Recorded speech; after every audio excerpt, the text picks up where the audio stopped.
हेमंत सोरेन, इस नाम से आज कौन वाकिफ नहीं है।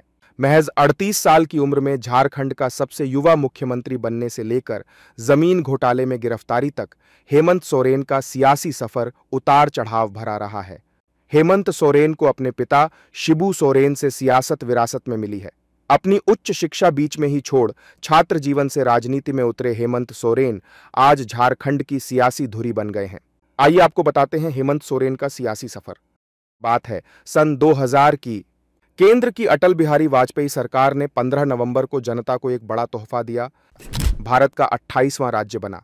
अटल बिहारी वाजपेयी सरकार ने बिहार पुनर्गठन अधिनियम के जरिए झारखंड राज्य का निर्माण किया। उस समय बिहार में हुए विधानसभा चुनाव के आधार पर झारखंड की पहली विधानसभा का गठन हुआ।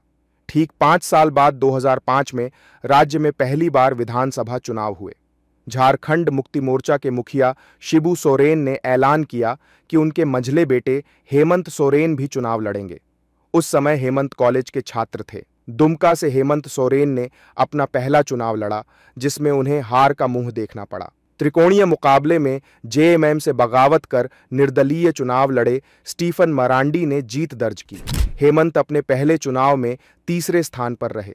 सबसे कम उम्र में झारखंड के सीएम बन चुके हैं हेमंत सोरेन। जून 2009 में हेमंत सोरेन राज्यसभा सदस्य बने।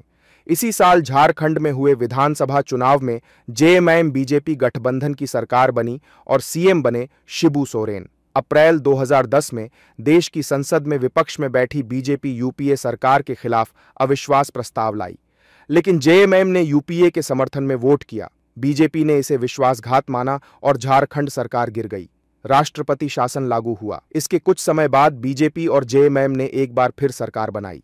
अर्जुन मुंडा सीएम बने। सितंबर 2010 में हेमंत सोरेन ने राज्यसभा से इस्तीफा देकर अर्जुन मुंडा सरकार में डिप्टी सीएम का पद संभाला। हालांकि डोमिसाइल नीति में मतभेद के चलते जनवरी 2013 में सरकार गिर गई। फिर राष्ट्रपति शासन लगा और उसके बाद जेएमएम ने आजसू के साथ मिलकर सरकार बनाई। पहली बार हेमंत सोरेन जुलाई 2013 में झारखंड के सबसे युवा सीएम बने। उस समय उनकी उम्र 38 साल थी। दिसंबर 2014 में जेएमएम विधानसभा चुनाव हारी और हेमंत सोरेन को इस्तीफा देना पड़ा। 2019 के विधानसभा चुनाव में जेएमएम का प्रदर्शन काफी अच्छा रहा और पार्टी ने 81 सदस्यीय विधानसभा में 30 सीटें जीतीं।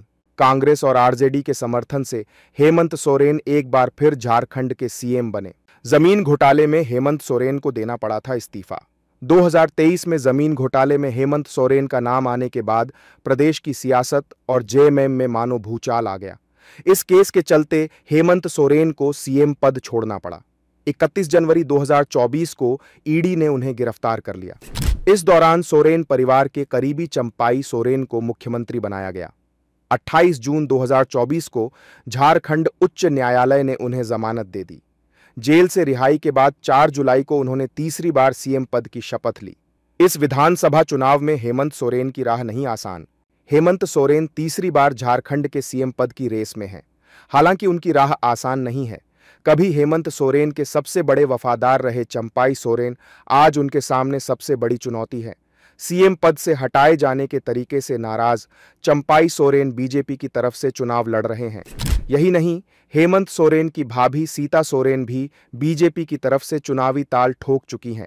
हेमंत सोरेन के प्रस्तावक रहे मंडल मुर्मू भी अब बीजेपी के हो चुके हैं। यही नहीं, टिकट न मिलने से नाराज जेएमएम के कई बागी हेमंत सोरेन के लिए बड़ी चुनौती बन गए हैं। बीजेपी का मुकाबला करने को जेएमएम और उसके इंडिया गठबंधन के सहयोगी चुनाव में अपनी पूरी ताकत झोंक रहे हैं। हालांकि झारखंड के सियासी रण में इस बार कमल खिलेगा या फिर हेमंत सोरेन के माथे पर विजय तिलक सजेगा, यह 23 नवंबर को साफ हो जाएगा।